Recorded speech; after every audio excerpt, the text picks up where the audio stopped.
Cher Monsieur le Président, premièrement, j'aimerais vous dire que c'est rafraîchissant d'avoir quelqu'un comme vous à la tête de ce pays. C'est rassurant et un peu déroutant à la fois tellement ça a l'air trop beau pour être vrai. On vous voit partout, vous vous exprimez souvent, vous êtes présent à tous les événements. Vous avez l'air de vraiment vous soucier de votre proximité avec le peuple. Et votre femme, elle a réussi en un rien de temps à séduire tout un peuple avec sa grâce, sa simplicité et son intelligence, mais aussi avec son caractère rassurant et apaisant de maman congolaise. Votre communication à tous les deux est sans pareil. Beaucoup de présidents et de dirigeants africains et d'autres continents auraient des choses à apprendre de vous en matière de communication. Mais ce n'est pas pour votre communication qu'on vous a élu. Ce n'est pas ce qu'on attend de vous. Et ce n'est pas ce qui a manqué aux Congolais ces 18 dernières années. Un président qui fait de beaux discours ou de belles vidéos, ou une première dame qui ouvre de nombreuses fondations. Ce qui a manqué aux Congolais, c'est qu'aucun effort n'a été fait pour leur permettre de mieux apprécier la vie et d'avoir l'espoir qu'en quittant ce monde, ils laisseraient leurs enfants dans un système qui prendrait soin d'eux. Ne vous satisfaites pas trop vite si vous pensez déjà avoir fait un peu mieux que les dirigeants avant vous. Ils ont mis la barre tellement bas qu'on ne devra pas vous juger en fonction de cette barre. Nous devons revoir complètement le niveau minimum de cette barre. Vous avez rendu l'école gratuite. C'est magnifique. Tellement de parents vous en remercient car vous avez allégé leurs charges financières. Mais pouvez-vous aussi les rassurer que vous avez pris soin des professeurs qui enseignent leurs enfants? Car c'est eux la clé de la transmission du savoir et de l'intelligence. Et puis le cursus scolaire.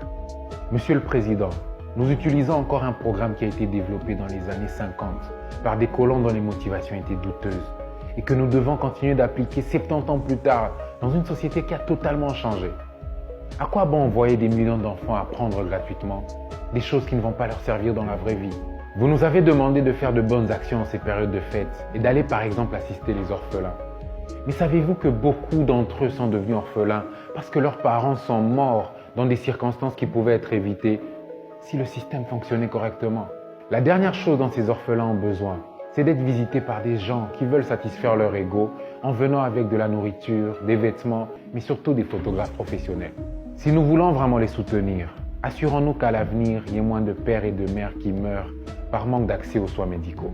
Vous nous parlez beaucoup de révolution numérique et de comment sous votre mandat vous allez faire de votre mieux pour que la RDC soit un acteur majeur du numérique en Afrique. Ne vous laissez pas influencer par des projets sexy et impressionnants. Alors que le plus grand bond que la RDC doit encore faire en matière de technologie, c'est d'avoir de l'électricité en permanence et pour la grande majorité.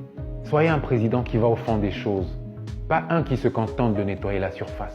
Ne vous laissez pas non plus influencer par vos amis de la diaspora qui vous donnent plein de belles idées pour faire comme en Europe. Ils ont tellement à gagner de votre mandat, mais vous, vous avez tellement à perdre. S'il vous plaît, faites que cette nouvelle génération qui voit le jour ne grandisse pas aigrie et désespérée. Vous avez une responsabilité importante pour tous nos enfants qui sont nés et qui naîtront après 2018. N'oubliez pas qu'eux ne vous jugeront pas en fonction des résultats de Kabila, mais ils jugeront les résultats des prochains présidents en fonction des vôtres. Et ne minimisez surtout pas la tâche qui vous attend. Ce pays a été mis dans cet état depuis plus de 50 ans par des personnes qui ont fait un travail acharné de le mettre à terre et qui y ont réussi. Le Congo ne se relèvera probablement pas sous votre mandat. Votre travail ne sera qu'une étincelle. Il nous faudra peut-être encore 5 présidents après vous, qui seront justes et qui feront bien leur travail pour que ce pays ait une chance de se relever définitivement. Mais ce n'est pas grave, Monsieur le Président. Vous pouvez néanmoins jouer le rôle le plus important. Vous pouvez être celui qui va définir la vision pour les 50 prochaines années.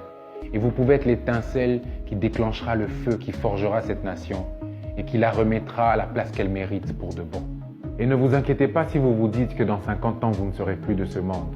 La grandeur, ce n'est pas de bâtir quelque chose de grand de votre vivant, mais de bâtir quelque chose qui continuera d'avoir de l'impact dans la vie des générations futures. On dit que le destin des grands hommes est de ne pas voir leur vision se réaliser. John Kennedy n'a pas vu le premier homme sur la Lune, Martin Luther King n'a pas vu le premier président américain noir, Moïse n'a pas vu la terre promise.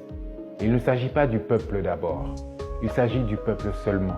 Si vous ne vous concentrez qu'à servir le peuple, nous ferons en sorte que vous ne manquiez plus jamais de rien et que vos enfants ne manquent de rien et que les enfants de leurs enfants ne manquent de rien. Et s'il vous plaît, ne vous laissez pas impressionner par les grandes nations occidentales flamboyantes. Elles ont peut-être une avance sur nous dans plusieurs domaines, mais là où elles ont la plus grande avance, c'est en matière de pollution, d'inégalité sociale et de destruction de la planète. Inspirez-vous plutôt de meilleurs modèles de gestion, comme les pays scandinaves et comme certains pays d'Asie du Sud et d'Océanie. Le peuple vous aime et attend beaucoup de vous. Et ces deux ingrédients peuvent faire qu'il vous déteste plus que tous les dirigeants qui sont venus avant vous, si vous le décevez. Je vous souhaite une excellente et productive année 2020, Monsieur le Président.